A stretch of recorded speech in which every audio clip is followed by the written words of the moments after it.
Je bénis le Seigneur pour ce temps qu'il nous accorde encore ce soir. Donc, je vois qu'il est 21h02, donc on va passer aux questions. Donc, la question qu'on a pour ce soir, c'est dans Matthieu 24, verset 40 ou Luc 17, verset 34. Matthieu 24, verset 40. Oui, s'il te plaît. Alors de deux hommes qui seront dans un champ, l'un sera pris et l'autre laissé. Amen. Donc, la question, je vais la lire telle qu'on l'a reçue. Donc, Matthieu 24, verset 40, je vous le dis en cette nuit-là, de deux personnes qui seront dans un même lit, l'une sera prise et l'autre laissée. Comment comprendre ce passage? Que vont devenir ceux qui sont laissés? Donc, la question c'est, comment comprendre le passage de Matthieu 24, verset 40? Que vont devenir ceux qui sont laissés? Donc, je nous laisse la parole. Amen. Amen. Que le nom du Seigneur soit béni. Amen. J'aimerais, comme ça, avant peut-être de apporter quelques éléments de réponse à cette question qui est, à mon sens, très, très importante. Je veux qu'on essaie de lire un peu le contexte qui est autour de ces deux passages. On va faire peut-être un petit exercice pour essayer de bien situer le contexte et que ça soit évident pour tout le monde. On va essayer pour que le contexte soit évident pour tout le monde. Donc, quand on lit effectivement ces deux passages relatés dans Matthieu 24 et dans Luc 17, il y a des éléments communs, mais la façon dont c'est raconté, c'est pas, ça ne suit pas toujours le même ordre. Donc, ça amène un petit défi, je ne dirais pas de réorganiser ce que nos pères ont écrit, mais d'essayer de mettre un contexte en essayant de réconcilier les textes de Luc et de Matthieu dans ce sens-là, pour voir si ça peut nous donner une plus grande lumière et puis arriver à la question de dire de qui on parle par rapport à un sera pris, un sera laissé et l'autre sera pris. Amen. On va faire d'abord la lecture dans le livre de Luc 17. Suivez très bien. On va commencer à partir du chapitre 17, à partir du verset 23 jusqu'au verset 37. Et je vais vous inviter à mettre une emphase sur certains versets. Ça va nous aider à faire cette réorganisation. Amen. Amen. Luc 17 à partir du verset 23. On vous dira, il est ici, il est là. N'y allez pas, ne courez pas après. Amen. Car... Attends, mon frère. Excuse-moi, je vais te couper de temps en temps. Hein. Ok, parfait. Donc, vous voyez ici, le premier verset qu'on dit ici, là, sera comme notre verset introductif du passage qu'on est en train de regarder. Ça commence par, on vous dira, il est là-bas, ou il est ici, n'y allez pas, n'y courez pas. Ça, c'est notre verset introductif. Ça va encadrer le passage sur lequel on veut mettre l'emphase. Vas-y, mon frère. Car comme l'éclair resplendit et brille d'une extrémité du ciel à l'autre, ainsi sera le Fils de l'homme en son jour. Mais il faut auparavant qu'il souffre beaucoup et qu'il soit rejeté par cette génération. Ce qui arriva du temps de Noé arrivera de même au jour du Fils de l'homme. Les hommes mangeaient, buvaient, se mariaient et mariaient leurs enfants, jusqu'au jour où Noé entra dans l'arche. Le déluge vint et les fit tous périr. Ce qui arriva du temps de Lot arrivera pareillement. Les hommes mangeaient, buvaient, achetaient, vendaient, plantaient, bâtissaient. Mais le jour où Lot sortit de Sodome, une pluie de feu et de soufre tomba du ciel et les fit tous périr. Verset 30. Il en sera de même le jour où le Fils de l'homme paraîtra. En ce jour-là, que celui qui sera sur le toit et qui aura ses effets dans la maison ne descende pas pour les prendre, et que celui qui sera dans les champs ne retourne pas non plus en arrière. Souvenez-vous de la femme de Lot. Celui qui cherchera à sauver sa vie la perdra, et celui qui la perdra la retrouvera. Je vous le dis, en cette nuit-là, de deux personnes qui seront dans un même lit, l'une sera prise et l'autre laissée. De deux femmes qui moudront ensemble, l'une sera prise et l'autre laissée. De deux hommes qui seront dans un champ, l'un sera pris et l'autre laissé. Verset 37. Les disciples lui dirent, « Où sera ce Seigneur? » Et il répondit, « Où sera le corps? Là s'assembleront les aigles. » Amen. Amen. Donc, à la question ici de savoir, au verset 34, la question qui nous est posée ici, c'est de dire, je vous le dis, cette nuit-là, de deux personnes qui seront sur un même lit, l'une sera prise et l'autre sera laissée. De deux femmes qui moudront ensemble, l'une sera prise et l'autre sera laissée. Donc, on continue le raisonnement en fait. Et après, dans certaines versions, dépendamment des versions, le verset 36 va parler de deux hommes qui sont dans un champ. Dans d'autres versions, ce n'est pas mentionné. Bon, les gens disent que dans les textes originaux, là, on n'avait pas de deux personnes qui se trouvent dans un champ. Et c'est au verset maintenant 37, c'est comme une réponse qui est donnée à la question qu'on pose. Où ils seront? La question c'est, il lui dit, où donc Seigneur? Où donc Seigneur? Il répondit, où sera le corps? Là s'assembleront les aigles. Donc dans certaines versions, on va dire, où sera le cadavre? C'est là c'est tout le vautour. Ça ne correspond pas à l'esprit de la prophétie. Parce que on n'est pas en train de parler de cadavres, mais on parle vraiment de corps. Et on parle de aigles qui se rassemblent où le corps se trouve. C'est vraiment très important. Je vais expliquer pourquoi. Maintenant, revenons dans l'exercice je ne sais pas s'il faut dire, on va appeler ça comme ça. Hein. Je ne peux pas me prétendre de réorganiser l'évangile. Mais je vais dire les exercices qui consistent à mettre certains versets dans un certain ordre pour pouvoir rejoindre Matthieu et puis voir comment on peut comprendre ça. Le verset 23 qu'on a lu et le verset 37, si on les met ensemble, c'est-à-dire que si on prend le verset 23 et le verset 37 ensemble, on les retrouve dans Matthieu 24.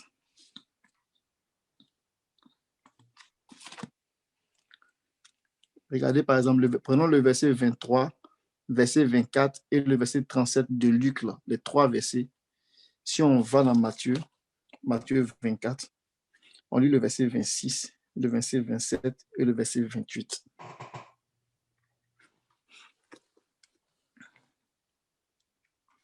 Car il s'élèvera de faux Christ et de faux prophètes.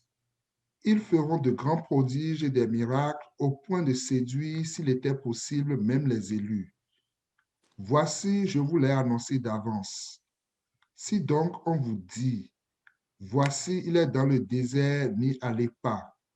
Voici, il est dans les chambres, ne le croyez pas. Car comme l'éclair part de l'Orient et se montre jusqu'en Occident, ainsi sera l'avènement du Fils de l'homme. En quelques lieux, Amen. Vas-y. Okay, verset 28. En quelques lieux, que soit le cadavre, là s'assembleront les aigles. Amen. Est-ce que vous voyez la similitude? Donc, les versets de Luc qu'on a lus là, il disait la même chose. Au verset 23, Luc 17, verset 23, 24, il disait que là où il dit, il est là-bas où il est ici, n'y allez pas, n'y courez pas. Matthieu reprend ça et Matthieu fait allusion au fait qu'il va s'élever des faux prophètes, tout ça. Et on vous dira, il est ici, il est là, n'y allez pas. Et qu'est-ce qu'il répond après? Il dit en effet, comme l'éclair brille d'une extrémité du ciel à l'autre, ainsi sera le Fils de l'homme en son jour. Amen. Donc, il était question du jour, il est question du jour du Seigneur. Il est question du jour du Seigneur. Donc, techniquement, là, si on veut mettre Matthieu et Luc en parallèle pour voir, on voit que tout ce que Luc raconte, à partir du verset 25 jusqu'au verset 36, là, visiblement, Matthieu, il ne parle pas de ça dans le même ordre que Luc. Par contre, si on va plus loin dans Matthieu, dans le même chapitre 24, là, et qu'on prend le verset 37, il va commencer à parler du jour de Noé. C'est que Luc avait dit de l'autre côté. Regardez un peu. Tu peux la partir du verset 37. Ce qui arriva jusqu'à quel verset? Jusqu'au verset 42. Ce qui arriva du temps de Noé arrivera de même à l'avènement du Fils de l'homme. Car dans les jours qui précédaient le déluge, les hommes mangeaient et buvaient, se mariaient, mariaient leurs enfants, jusqu'au jour où Noé entra dans l'arche. Et ils ne se doutaient de rien jusqu'à ce que le déluge vint et les emporta tous. Il en sera de même à l'avènement du Fils de l'homme. Alors, de deux hommes qui seront dans un champ, l'un sera pris et l'autre laissé. De deux femmes qui moudront à la meule, l'une sera prise et l'autre laissée. Veillez donc, puisque vous ne savez pas quel jour votre Seigneur viendra. Amen. Amen. Donc, lorsqu'on arrive de deux femmes qui seront en train de moudre, l'une sera prise et l'autre laissée. Matthieu, la conclusion qu'il tire, ou on va dire la conclusion sommaire, qui tire directement à partir de ce verset-là, lui, il va dire ici, veillez donc, puisque vous ne savez pas quel jour votre Seigneur viendra. Mais Luc, quand il tire la conclusion, il va dire, là où se trouve, il tire la conclusion de Luc par rapport à ce verset-là, ou du moins, on va dire le verset qui suit de deux femmes qui seront en train de moudre, l'une sera laissée, l'une sera prise, l'autre sera laissée. Luc, il conclut pour dire, si on peut appeler ça une conclusion, ou bien le verset qui suit va parler de où ils seront. La question qui est posée, c'est comment on peut comprendre tout ça là? Ça, c'est la question qui est posée parce que ça dit beaucoup de choses. On dit des choses, on revient, des fois, on n'est pas dans le même ordre et puis ça fait quand même un paquet d'informations et l'intelligence veut chercher à comprendre comment traiter ces informations-là. Pour savoir est-ce qu'il y a c'est sûr qu'il y a une suite logique, mais pour savoir comment les événements s'enchaînent, mais les événements se placent pour qu'on puisse bien identifier de quoi il est question. Amen. Dans Matthieu, si je prends Matthieu, il dit que où va se trouver le cadavre, où va se trouver le corps, c'est là qu'il va se rassembler les aigles. Et c'est ce que Luc a donné comme, on va dire, conclusion à la suite du verset qu'on a lu. Mais dans Matthieu, avant de répondre à ça, il est en train de mettre une emphase sur l'avènement du Fils de l'homme. L'avènement du Fils de l'homme, là, lorsqu'on avait commencé à le regarder, on voit que si on prend Matthieu 24, verset 3, il est question de avènement. Tu peux le lire, s'il te plaît, mon frère. Matthieu 24, verset 3. Il s'assit sur la montagne des Oliviers et les disciples vinrent en particulier lui faire cette question. Dis-nous, quand cela arrivera-t-il et quel sera le signe de ton avènement et de la fin du monde? Amen. Donc, le mot ici, avènement, c'est relié au mot venu. C'est relié souvent au mot retour, mais seconde venue du Seigneur. Donc, le même avènement qu'on voit ici, on le retrouve au verset 27, qui est proche du verset qui dit « Où se trouve le corps ?» Regardez le verset 27. Il est question d'avènement là-bas aussi. Car comme l'éclair part de l'Orient et se monte jusqu'en Occident, ainsi sera l'avènement du Fils de l'homme. Amen. Donc, il est en train de parler de l'avènement du Fils de l'homme. Tu peux aller au verset 37. Il est question encore d'avènement du Fils de l'homme. Ce qui arriva du temps de Noé arrivera de même à l'avènement du Fils de l'homme. Amen. Donc, ici, quand on parle de ces choses-là, à l'avènement du Fils de l'homme, plusieurs fois qu'il revient, le mot grec qui parle de ça, c'est le mot parousia. Le point que je vais emmener, c'est de comprendre ces différents éléments-là, comment ça se situe pour qu'on puisse vraiment être dans le contexte pour bien apprécier ces versets-là. Le mot parousia, qui veut dire venue du Seigneur, qui veut dire retour du Seigneur, il est traduit beaucoup plus par présence plutôt que par une action de venir, par présence cachée. On avait vu ça dans d'autres versets. Si on les croise, on va voir le sens même là du mot parousia.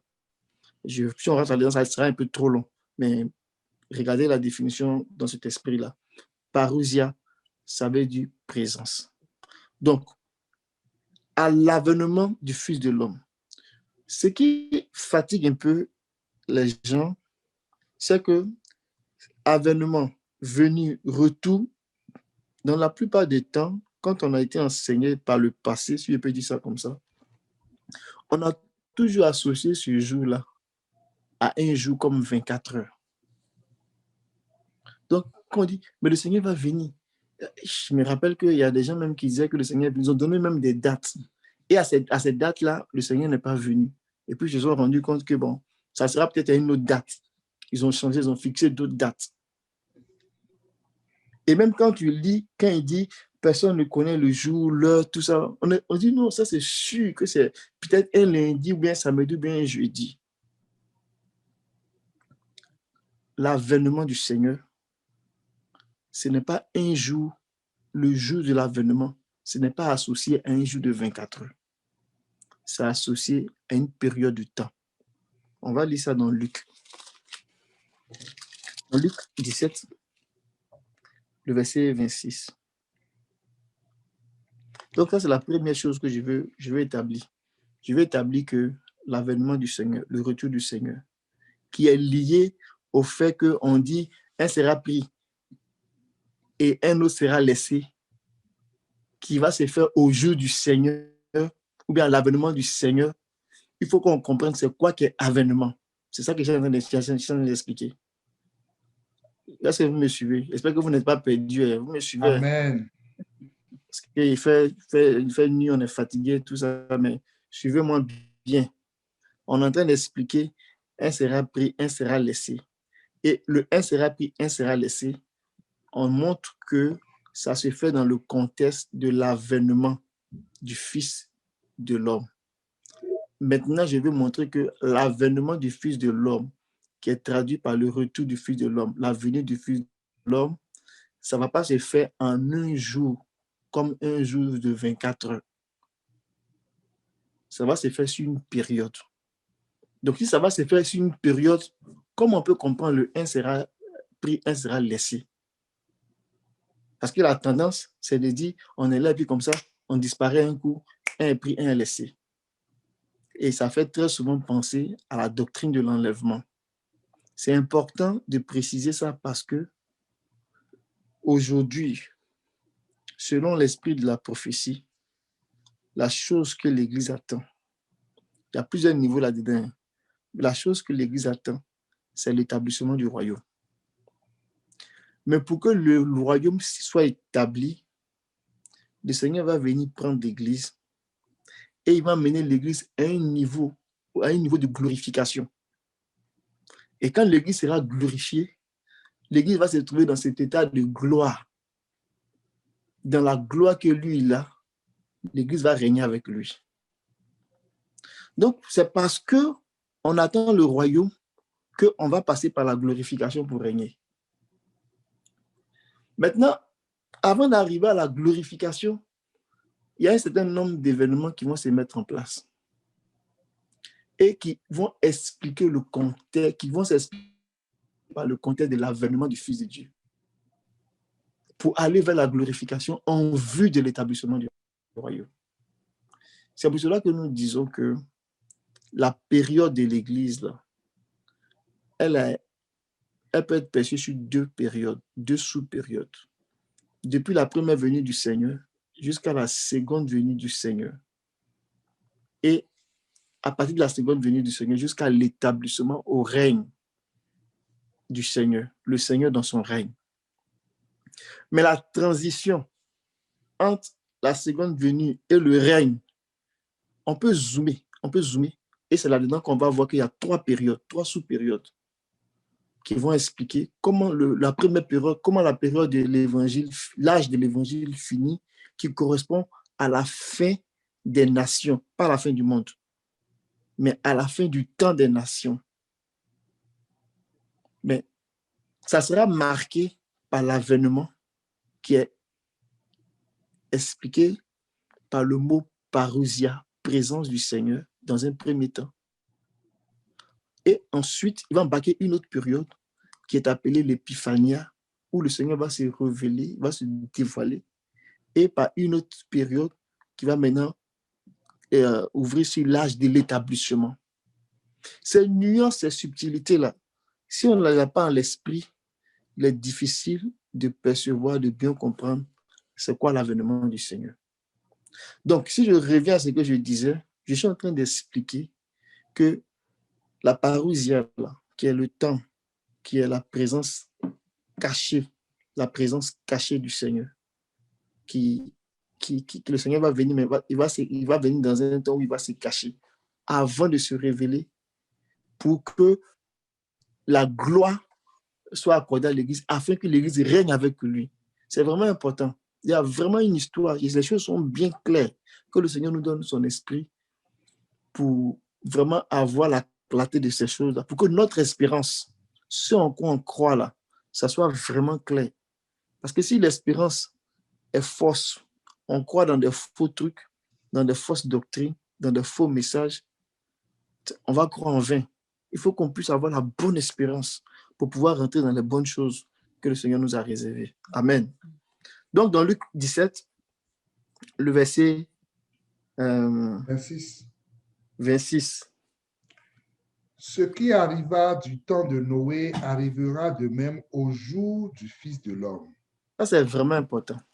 Vous voyez ici que on dit ce qui est arrivé au temps de Noé arrivera au jour du Fils de l'homme. Ce n'est pas au singulier, c'est au pluriel.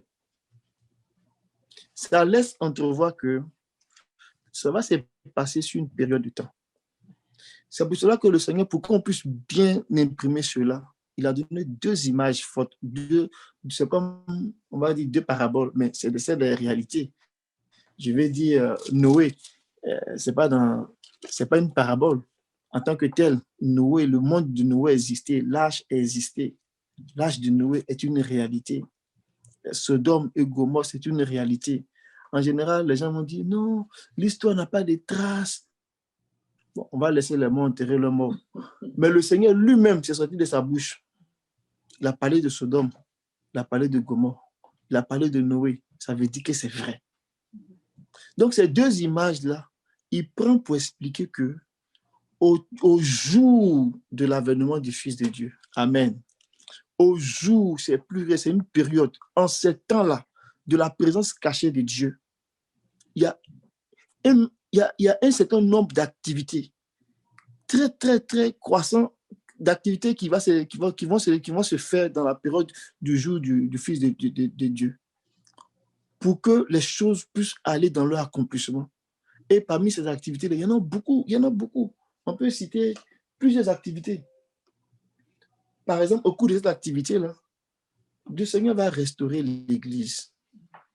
L'Église qui a été comme genre, on va dire, qui a été refroidie. Parce que quand on lit Matthieu 24, on voit que l'amour du plus grand homme a refroidi, la foi a diminué, il y a eu de faux prophètes. L'Église, le Seigneur va restaurer, il va commencer à purifier l'Église par sa parole. Il va commencer à mettre en évidence le faux pour qu'on puisse apprécier le vrai. Il va séparer. Il va commencer on va commencer à voir les gens qui se disent de Dieu, ils auront tout, mais quand dans leurs œuvres, dans leurs fruits, dans leurs manifestations, on verra qu'ils ne sont pas de Dieu. Il va arriver dans ce temps-là que le Seigneur va lancer l'appel à ses enfants de sortir du milieu de Babylone. Tout ce qui va se passer là, ce sont des choses qui vont devenir tellement importantes durant la période où le Seigneur sera en train de faire ce travail-là. Et il aura une grande famine, une grande faim et une grande soif de la parole de Dieu. Il aura d'autres activités. L'Église va commencer à rechercher la beauté morale de Christ, la sainteté, la pureté.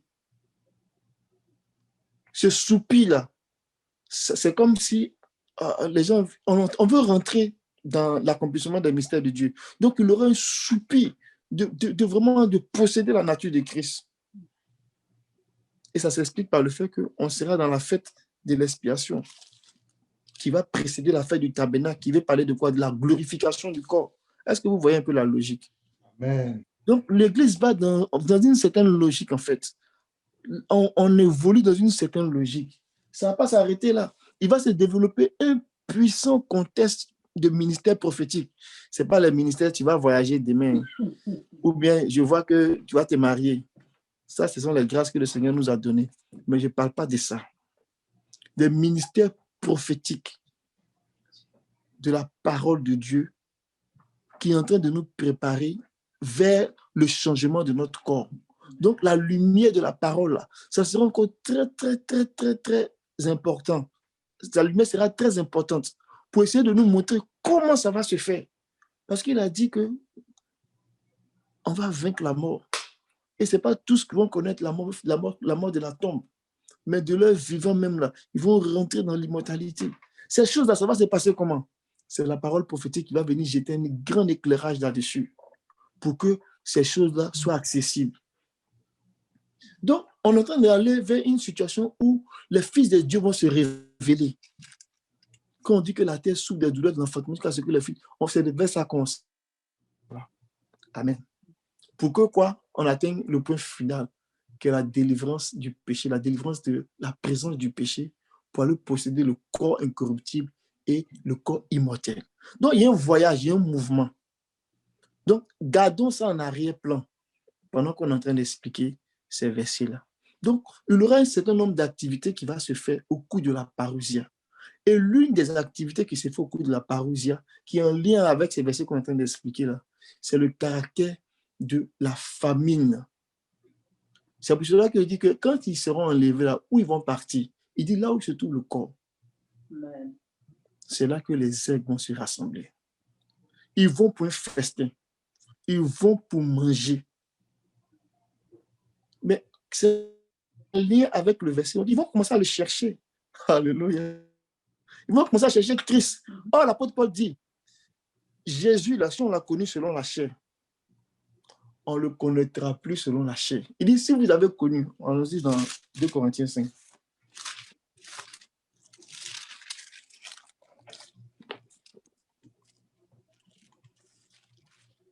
« 2 Corinthiens 5, verset 16.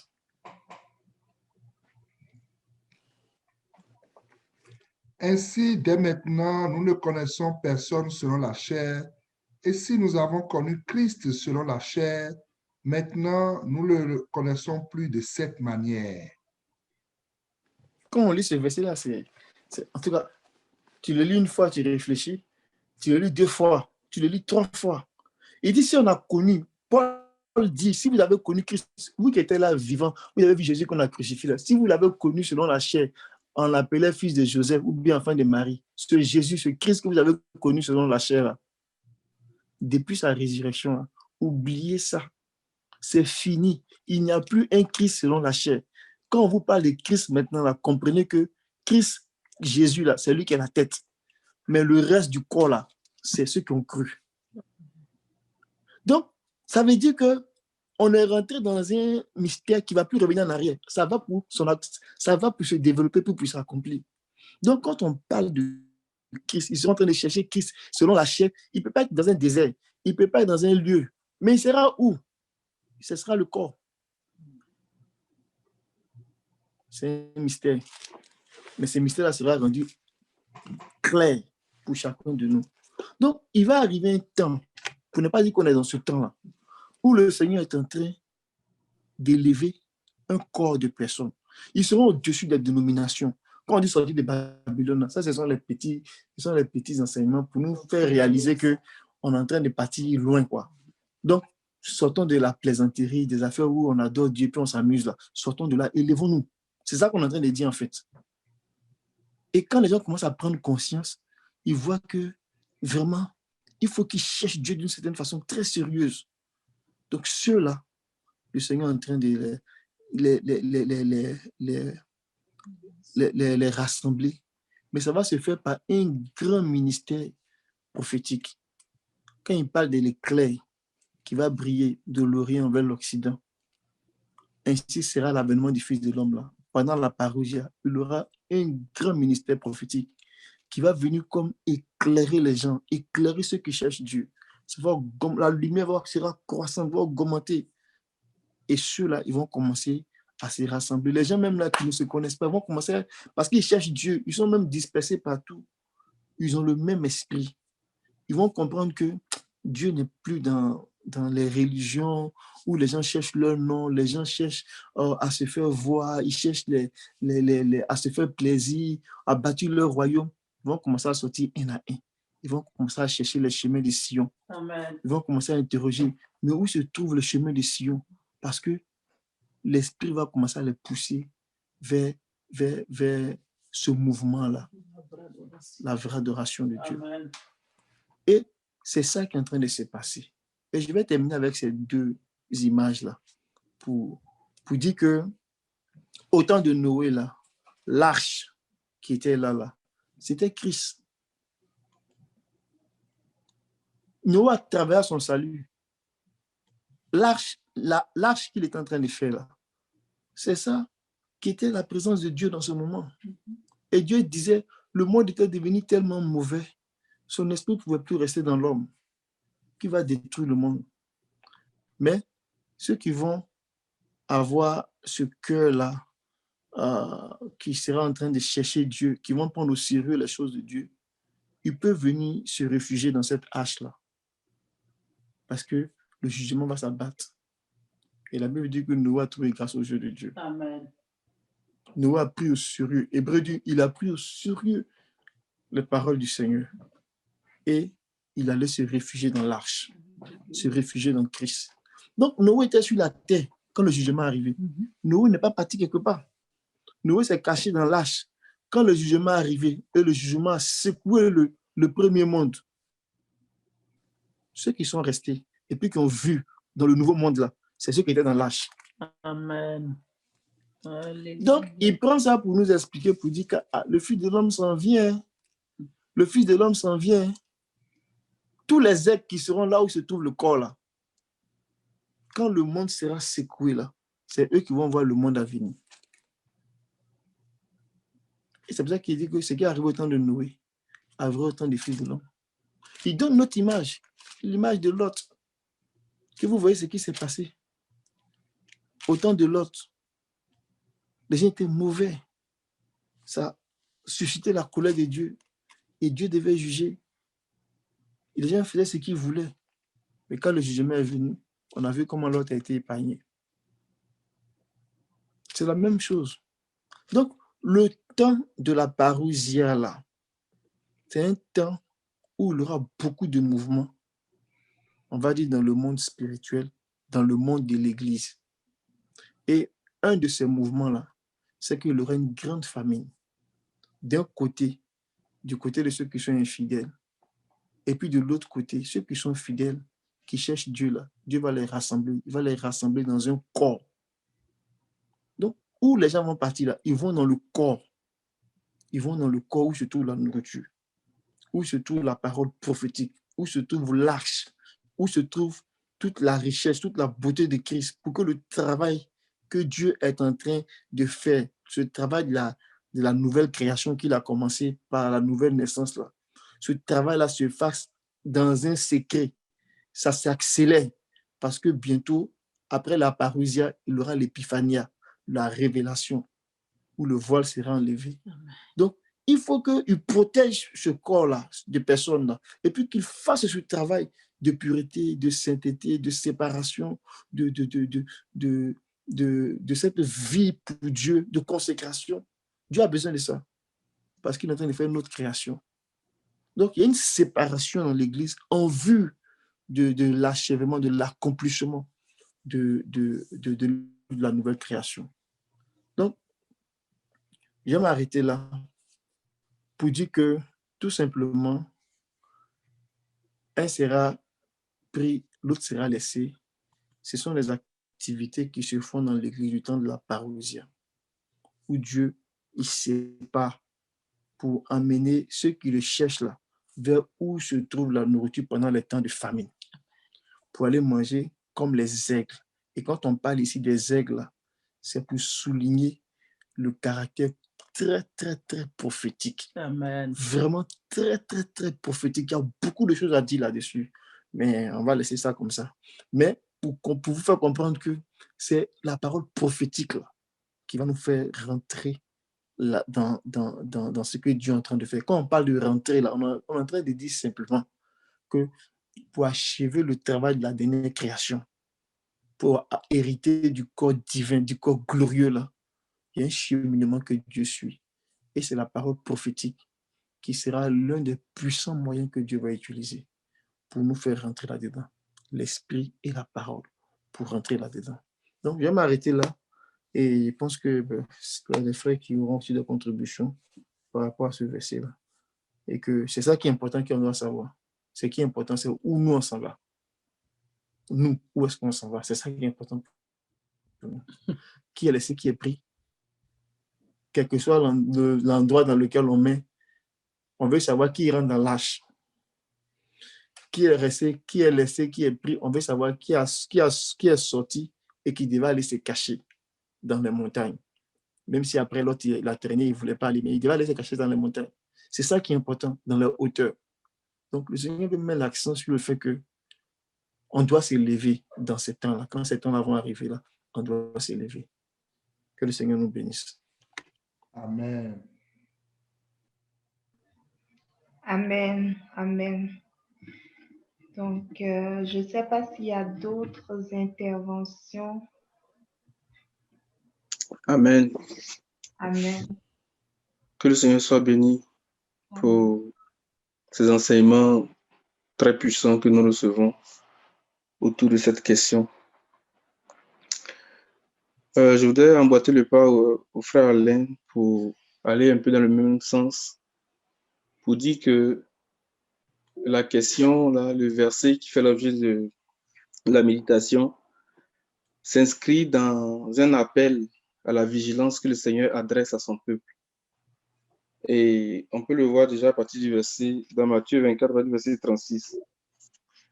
Il commence à dire quelque chose au sujet du jour du Seigneur. Et aujourd'hui, par l'autorité de la parole, nous pouvons dire que ce jour-là est un mystère. Ce jour-là est un mystère. Parce que le verset 36, Matthieu 24, dit que pour ce qui est du jour et de l'heure, personne ne le sait. Ni les anges des cieux, ni le Fils, mais le Père seul. Alléluia. Et c'est à la suite de ça qu'il a commencé à donner l'exemple de ce qui s'est passé au temps de Noé et au temps de Lot, pour exhorter son peuple à la vigilance. Donc ce jour-là est un mystère. C'est quelque chose qui a été scellé, mais que dans les temps de la fin, le Seigneur va nous ouvrir l'intelligence. C'est pour ça que les apôtres, notamment l'apôtre Paul, qui dit que nous sommes des enfants du jour. Nous ne sommes pas des ténèbres pour que ce jour-là nous surprenne.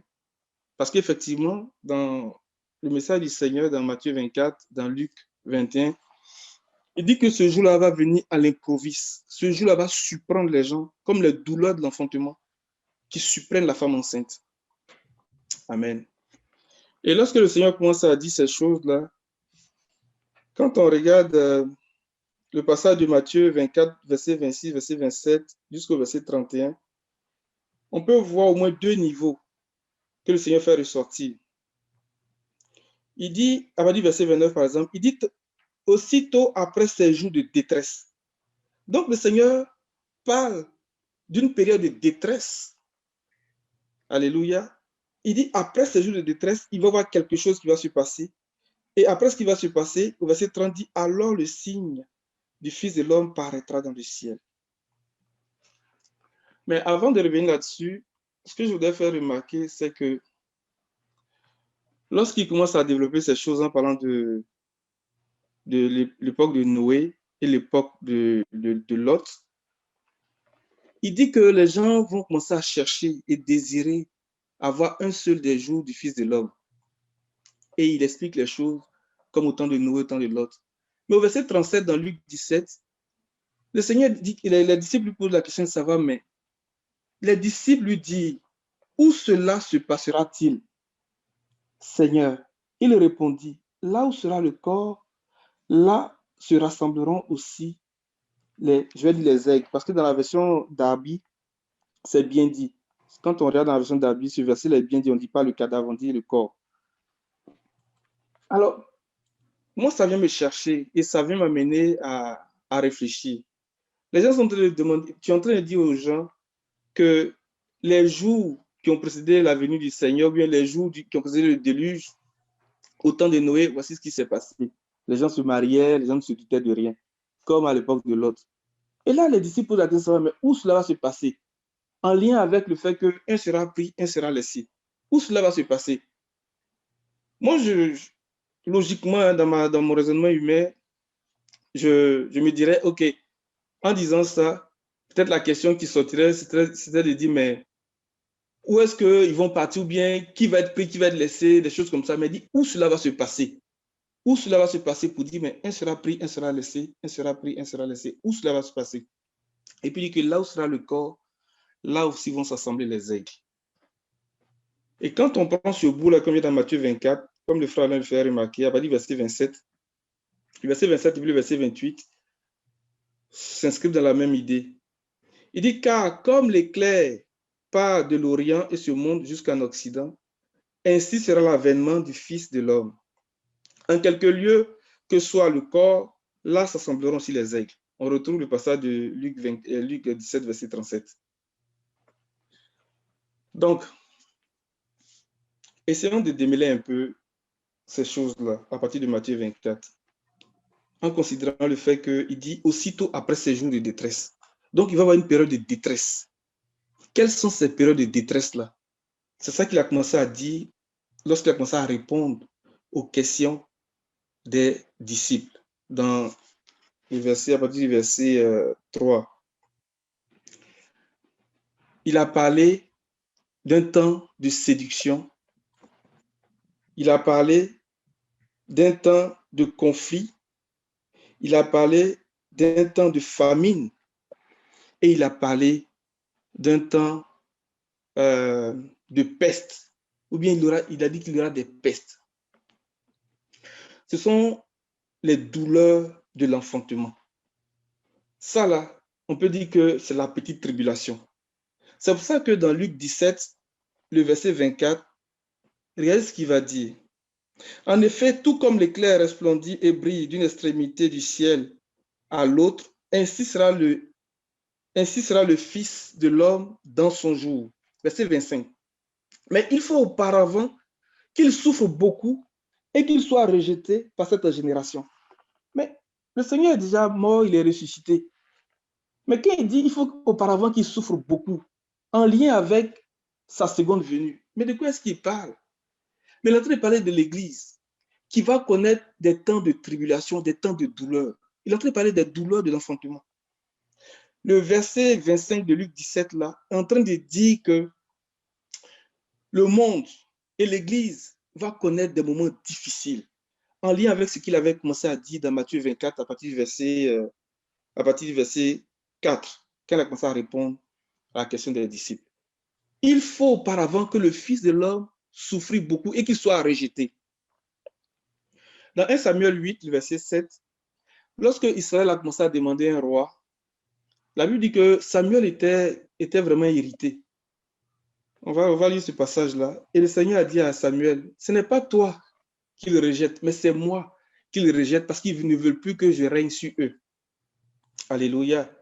Et lorsque Paul était sur le chemin de Damas pour aller persécuter l'Église et que le Seigneur s'est révélé à lui, il a dit à Paul, il te sera dû de te rebeller contre les aiguillons. Et Paul a dit, qui es-tu, Seigneur? Et le Seigneur lui a dit, je suis Jésus, celui que tu persécutes. Donc, en persécutant l'Église, il est en train de persécuter le Seigneur parce que l'Église est le corps du Seigneur. Donc, le verset 25 de Luc 17 ici, là, est très pertinent à considérer quand on parle du jour du Seigneur ou bien des jours qui vont précéder la seconde venue du Seigneur. Et ces jours-là vont être marqués par des temps de souffrance, des temps de douleur, qu'on appelle les douleurs de l'enfantement. Mais ces douleurs-là ne seront pas les plus grandes douleurs, parce que le Seigneur a dit dans ce discours-là, n'oublions pas que ce discours de Matthieu 24, Matthieu 25, est le deuxième discours le plus long du Seigneur durant son ministère terrestre. Et c'est le discours prophétique le plus important que nous devons considérer lorsque nous commençons à regarder les choses qui concernent les temps de la fin. C'est le discours prophétique le plus important. Et c'est pour ça même que dans Matthieu 24, le verset 25, il dit, voici, je vous l'ai annoncé d'avance. Donc, il va y avoir un temps de douleur, un temps de souffrance. Lorsque nous avons commencé à regarder les 7 sceaux, nous avons fait le rapprochement avec ce discours du Seigneur. Les 4 premiers sceaux étaient marqués par l'apparition de cavaliers. C'est une période. Et les 3 derniers sceaux sont marqués aussi par d'autres événements. Ça aussi, c'est notre période. Il y aura 2 grandes périodes de turbulence, de douleur, de souffrance. Mais il y a une période que l'Église va connaître qu'on peut appeler peut-être la petite tribulation, mais la grande tribulation, le Seigneur va préserver l'Église, va épargner l'Église. Il dit, il faut que le Fils de l'homme souffre beaucoup et qu'il soit rejeté par cette génération. Alléluia. C'est vraiment important. Donc, des indices que le Seigneur nous donne au sujet des jours du Seigneur sont marqués par ces éléments que nous disons. Les pestes, les conflits, la séduction qui va commencer d'abord. Il dit, prenez garde que personne ne vous séduise. La famine. C'est très, très important. Amen. Lorsque nous considérons le verset 37 de Luc 17, pour nous amener à comprendre un peu plus ce que je suis en train de dire ici, on va aller étape par étape. Je vais revenir dans Matthieu 24, verset 27. Le verset 27, là, on peut l'associer au verset 3 en lien avec quand ils disent, dis-nous quand cela arrivera-t-il et quel sera le signe de ton avènement et de la fin du monde. Donc, le signe de l'avènement ou bien l'avènement du Seigneur, une définition que nous avons tout de suite en regardant le verset 27 de Matthieu 24, il dit que car, comme l'éclair part de l'Orient et se montre jusqu'en Occident, ainsi sera l'avènement du Fils de l'homme. Donc, c'est une définition de l'avènement du Seigneur, mais qui est marquée par quoi? Luc 17, le verset 23. Il y a le verset 24 plutôt. En effet, tout comme l'éclair resplendit et brille d'une extrémité du ciel à l'autre. Donc, l'éclair est marqué par une forte lumière, est marqué par une forte clarté. Et il dit que cette lumière-là parcourt le ciel d'une extrémité à l'autre. C'est la définition qu'il nous donne. Déjà, quand on considère ces 2 versets, Matthieu 24, et puis, verset 27, et Luc 17, verset 24. Et dans Matthieu 24 encore, le verset 27, nous pouvons le rattacher au verset 31. Il dit, il enverra ses anges avec la trompette retentissante et ils rassembleront ses élus des 4 vents, depuis une extrémité des cieux jusqu'à l'autre. Donc le verset 27 est aussi dans le même esprit que le verset 31 du Matthieu 24. Donc l'éclair ici, c'est la puissance de la parole prophétique. que le Seigneur va déployer dans l'Église, que le Seigneur va donner, pour donner de la clarté, pour donner de la visibilité, pour que la révélation de la parole de Dieu soit abondante, pour nous révéler le mystère de Dieu. Alléluia. Les clés ici, là, c'est un niveau de parole prophétique qui va être tellement puissant pour que l'Église puisse comprendre, pour que l'Église puisse se préparer. Alléluia. Il dit que qui parcourt le ciel d'une extrémité jusqu'à l'autre. On voit dans ce passage-là le psaume 19. Il dit que ce ne sont pas des paroles dont le son, on va le lire, on va lire ce verset-là, s'il te plaît, mon frère.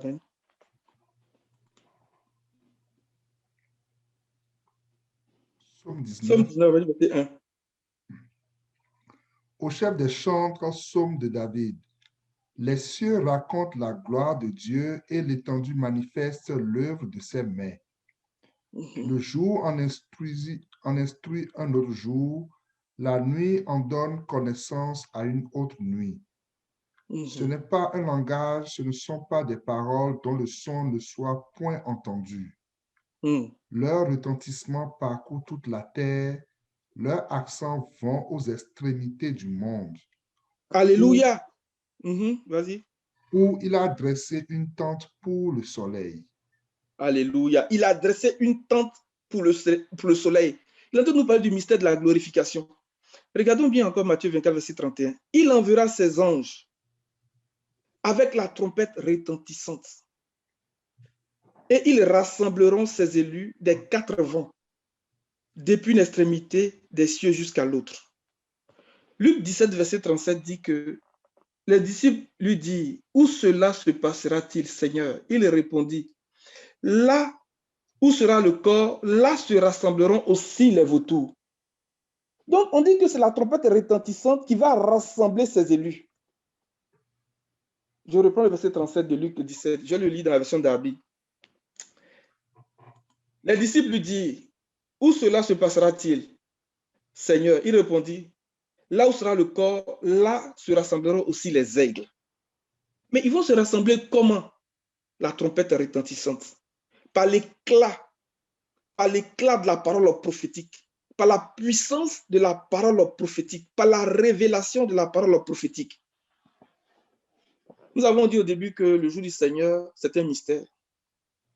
Lorsqu'on va dans Daniel 12, la Bible dit que dans les temps de la fin, ceux qui seront perspicaces vont comprendre ce qui se passe. Alléluia. Ceux qui seront perspicaces vont comprendre. Il dit que plusieurs liront et ils comprendront parce que la connaissance va augmenter. Donc, ce temps-là va être marqué par l'augmentation ou bien par l'abondance de la connaissance des mystères de Dieu. Mais ce n'est pas tout le monde. Parce que Daniel dit que ceux qui ont été intelligents, ceux qui ont été perspicaces, ils vont comprendre ces choses-là. Que le Seigneur nous amène à ce niveau de perspicacité. Que le Seigneur nous amène à ce niveau de perspicacité. Amen. Que le Seigneur déverse cette onction puissante de parole prophétique au milieu de nous. Pour que nous sachions décoder les signes qui vont précéder sa seconde venue. Alléluia. Maintenant, le verset 37 de Luc 17. Un élément pour comprendre ça, c'est de considérer les deux, il n'est pas parabole, les deux histoires que le Seigneur a évoquées pour enseigner les disciples à la vigilance. L'histoire de Noé et l'histoire de Lot. L'époque de Noé nous enseigne à l'engagement d'une bonne conscience envers Dieu. Alléluia. Dans ces jours-là, le Seigneur nous invite en tant qu'Église, en tant qu'enfants de Dieu, dans l'engagement d'une bonne conscience envers lui. C'est ce que l'apôtre Pierre nous révèle dans 1 Pierre 3, verset 18. On va le lire.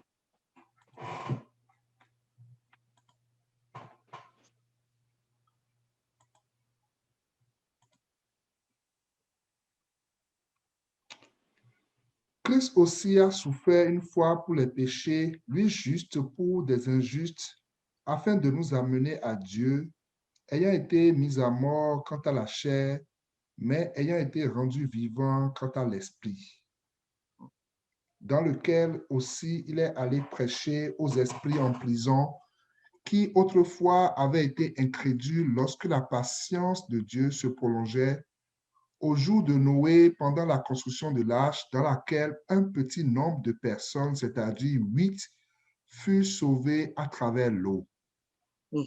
Cette eau était une figure du baptême qui n'est pas la purification des souillures du corps, mais l'engagement d'une bonne conscience envers Dieu et qui maintenant vous sauve, vous aussi, par la résurrection de Jésus-Christ, qui est à la droite de Dieu depuis qu'il est allé au ciel et que les anges, les autorités et les puissances lui ont été soumis. Alléluia. Il dit que ce qui s'est passé là, c'est une image, c'est une figure pour nous aussi, qui nous invite dans l'engagement d'une bonne conscience envers Dieu. Que chacun de nous, nous engagions dans une bonne conscience envers Dieu. Alléluia. Amen. Et pour faire du chemin là-dessus, considérons l'histoire de Daniel et ses compagnons. La Bible dit que dans un contexte où ils devaient être nourris à la table du roi de Nebuchadnezzar, manger les mets de Babylone, ils ont refusé. La Bible dit qu'ils ont pris la ferme résolution. La fermeté est venue s'attacher à leur résolution, à leur espérance. Ils ont pris la ferme résolution de ne pas se souiller avec les aliments du roi. La Bible dit que c'est à cause de ça que le Seigneur leur a accordé de la perspicacité. Il leur a accordé une sagesse supérieure, une intelligence supérieure. Alléluia. Parce qu'ils ont pris cette ferme résolution. Ils étaient jeunes quand ils avaient été déportés, mais ils avaient gardé la loi du Seigneur. Et ils ont tenu ferme. Et ils n'ont pas rejeté la parole du Seigneur. Ça nous fait penser à l'église de Philadelphie. Il dit, parce que tu as gardé la parole de la persévérance en moi, je te garderai aussi à l'heure de la tentation qui va venir prouver les habitants de la terre. Donc, l'engagement d'une bonne conscience envers Dieu nous amène à la fermeté de l'espérance. Cette fermeté qui, pour nous, consiste à garder la parole du Seigneur, à prendre la ferme décision de ne pas nous souiller, de ne pas nous corrompre avec les aliments de Babylone. Alléluia. Et ça nous invite même à sortir de tout ce qui est de la confusion des systèmes de dénomination. L'engagement d'une bonne conscience envers Dieu. Lorsque nous considérons l'histoire de Noé, c'est très important. Parce que lorsque la tribulation va commencer, lorsque le Fils de l'homme, la Bible dit dans Luc 17 qu'on a lu verset 25, il dit il faut auparavant qu'il souffre beaucoup. Lorsque les douleurs vont commencer, si nous n'avons pas cette fermeté, si auparavant nous n'avons pas appris à nous engager dans une bonne conscience envers Dieu, en gardant toute sa parole, nous allons trébucher. Et même dans le récit de Daniel, il dit que dans ce temps-là, plusieurs de ceux qui sont perspicaces vont trébucher, mais le Seigneur va les relever. Alléluia. Et il dit même dans le chapitre 12 qu'ils vont être quoi? Purifiés. C'est quoi? Et, mon frère, tu peux me trouver le verset là. Daniel 12, verset 3, 4. Plusieurs seront purifiés, blanchis et épurés. Plusieurs seront purifiés, blanchis et épurés. Alléluia. Dans Malachie, il dit qu'il va venir comme le feu du fondeur, la lessive des blanchisseurs. Parce que ce jour-là, il dit que c'est brûlant comme un fou. Dans Malachie 4, verset 19. Il dit que le jour du Seigneur est brûlant comme un fou. Une période de détresse, une période difficile. Et nous rendons grâce à Dieu parce qu'il a abrégé ses jours. Il dit que s'il n'avait pas abrégé ses jours, personne ne serait sauvé. Donc, il faut que l'exercice de la bonne conscience envers Dieu nous caractérise pour nous préparer dans ce temps-là, dans ce temps de séduction, dans ce temps de famine, dans ce temps de peste et de guerre. Il va y avoir des lois qui vont être adoptées. Quand on parle de guerre, c'est au niveau des lois. Ils vont prendre des lois, comme ce fut le cas de Mardochée. On dit qu'ils ont pris des lois. Ils vont prendre des lois, là, ils vont adopter des lois, et puis on dit, ça, là, si tu n'obéis pas, voici ce qui va t'arriver. Alors que le Seigneur nous préserve.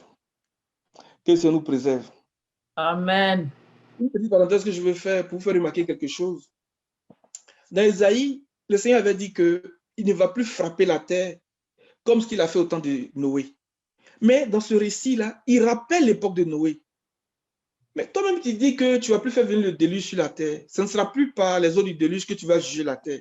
Mais tu prends ça pour nous enseigner encore dans les évangiles. Pourquoi? Mais c'est à cause de ces choses-là. Pour nous inviter dans l'engagement d'une bonne conscience envers lui. Pour que la fermeté vienne s'attacher à notre espérance. Donc, ça veut dire qu'il faut que l'espérance soit claire. Il faut que l'espérance soit claire pour que nous soyons fermes. Alléluia. Quand on considère l'histoire de Lot, on connaît le récit du contexte dans lequel le Seigneur est venu pour détruire Sodome et Gomorrhe. C'était une nation qui péchait beaucoup. Les ténèbres étaient vraiment épaisses à Sodome et à Gomorrhe. Le péché était à son comble. Le péché avait atteint un niveau inimaginable. Regardez ce qui va se passer. Dans la vision de Nebuchadnezzar, la vision de la statue, le Seigneur montre comment le système des nations va en s'affaiblissant. OK? Parce qu'il dit, quand Daniel explique, il dit qu'après Nebuchadnezzar, après ton royaume, il va y avoir un royaume inférieur au tien, et ainsi de suite. Il va en s'affaiblissant.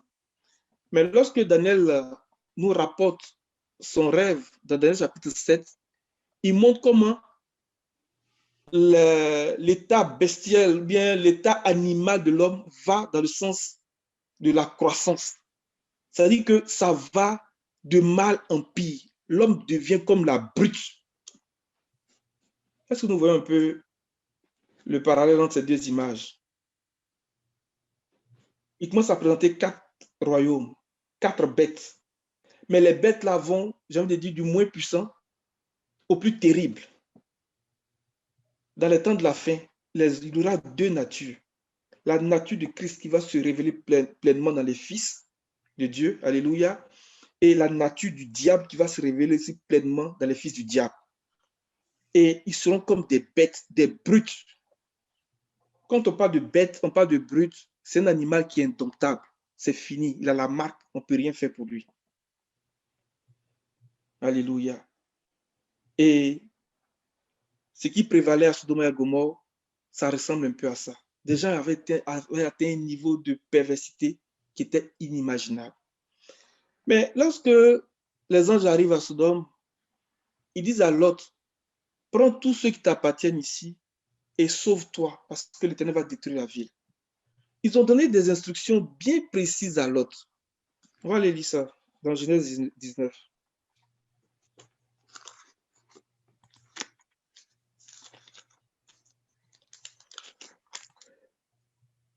À partir du verset 16.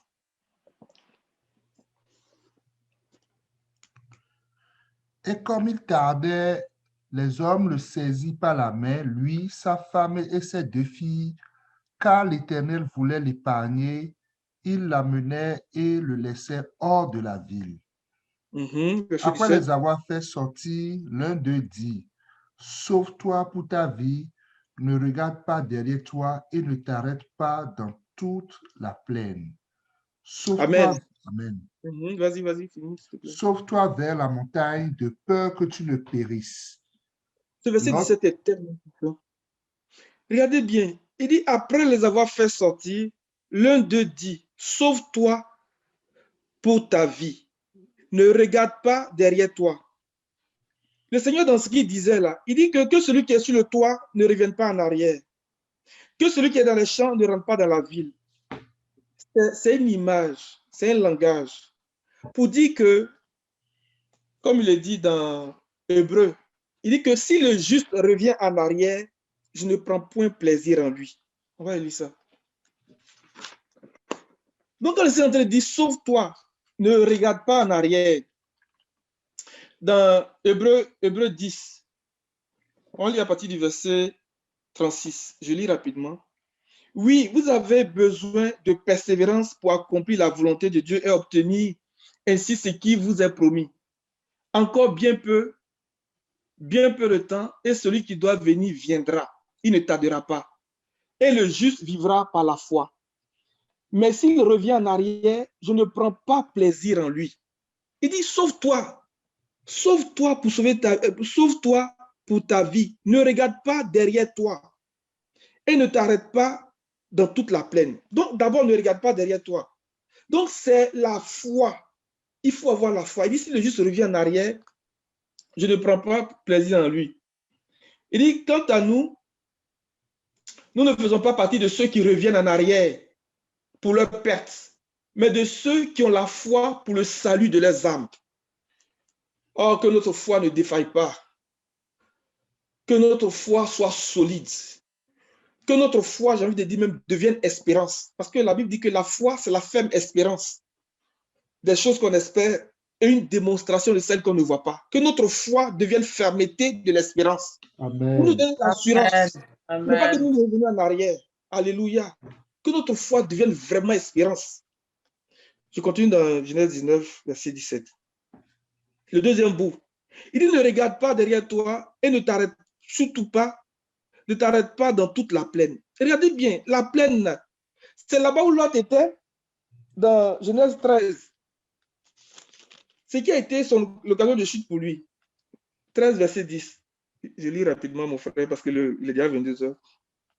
Lot leva les yeux et vit toute la plaine du Jourdain qui était entièrement arrosée. Avant que l'Éternel eût détruit Sodome et Gomorrhe, c'était jusqu'à Soar comme un jardin de l'Éternel, comme le pays d'Égypte. Comme le pays d'Égypte. C'est là, c'est ça là. Verset 11. Lot choisit pour lui toute la plaine du Jourdain. Donc, il rappelle ça encore à Lot. Si Lot était quelqu'un qui n'oubliait pas, bien qui réfléchissait, je m'excuse, il allait comprendre pourquoi on lui dit ça ici. On dit, et ne t'arrête pas dans toute la plaine. Ce que tu as vu, et puis ça t'a entraîné jusqu'à Sodome et Gomorrhe, on dit, il ne faut pas t'arrêter là. Sauve-toi vers la montagne, de peur que tu ne périsses. La montagne, c'est la vie de consécration, c'est la vie d'adoration. Vers la montagne, c'est une façon de dire, il faut prendre de la hauteur. Il faut prendre de la hauteur dans les choses de l'esprit, dans la parole de Dieu, dans l'intimité avec le Seigneur, dans l'adoration. Lorsque le Seigneur a dit à Abraham d'aller offrir Isaac en sacrifice, dans Genèse 22, la Bible dit que lorsqu'ils ont vu la montagne, Abraham a dit à ses serviteurs, verset 4, le troisième jour, Abraham leva les yeux et vit le lieu de loin. Et Abraham dit à ses serviteurs, restez ici avec l'âne. Moi et le jeune, nous irons jusque-là pour adorer et nous reviendrons. Donc, la montagne, le Seigneur, c'était l'occasion que le Seigneur donnait à l'autre de se lever, d'élever son esprit, d'élever son âme dans la vie de consécration, dans la vie d'adoration, dans l'intimité avec le Seigneur, pour aller rencontrer le Seigneur. Mais comme l'autre, il ne comprend pas les choses. Alléluia. Verset 18. L'autre lui dit, oh non, Seigneur. Regardez quelqu'un. Oh non, Seigneur. Voici, j'ai trouvé grâce à tes yeux et tu as montré la grandeur de ta miséricorde à mon égard en me conservant la vie, mais je ne puis me sauver à la montagne avant que le désastre ne m'atteigne.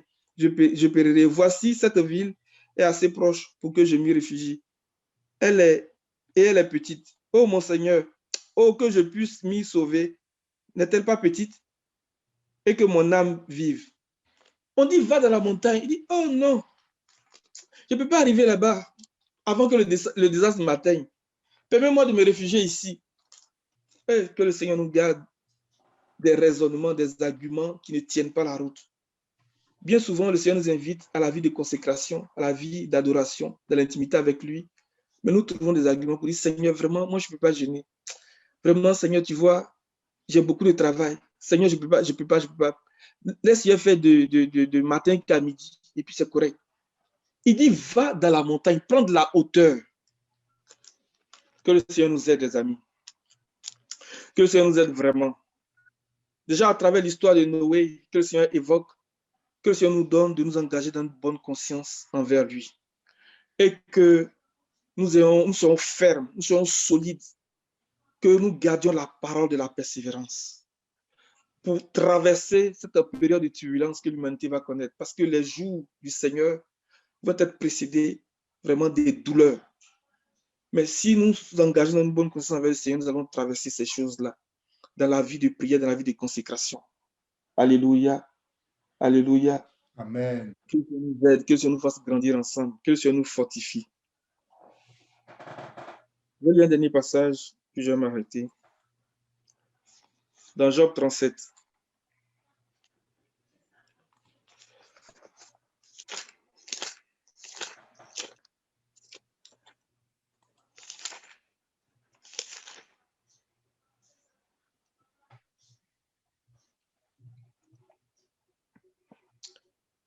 Job 37 à partir du verset 1. Mon cœur est tout tremblant, il bondit hors de sa place. Écoutez, écoutez le frémissement de sa voix, le grondement qui sort de sa bouche. Il le fait rouler dans toute l'étendue des cieux, et son éclair brille jusqu'aux extrémités de la terre. Puis éclate un rugissement. Il tonne de sa voix majestueuse, il ne retint plus l'éclair dès que sa voix retentit. Vous voyez, il dit que, verset 4, puis éclate un rugissement, il tonne de sa voix majestueuse, il ne retient plus l'éclair dès que sa voix retentit. C'est la puissance de la parole prophétique. Le retentissement de sa voix, là, c'est la puissance de la parole prophétique qui va rassembler son corps, qui va rassembler ses enfants, qui va nous donner de la connaissance, de la clarté dans les choses de Dieu, dans les mystères de Dieu, pour nous préparer à rentrer dans la glorification. Que ces choses ne nous fassent pas défaut. Et que le Seigneur déverse cette onction puissante sur toute l'Église de Québec. Au nom de Jésus. Amen. Levez le micro.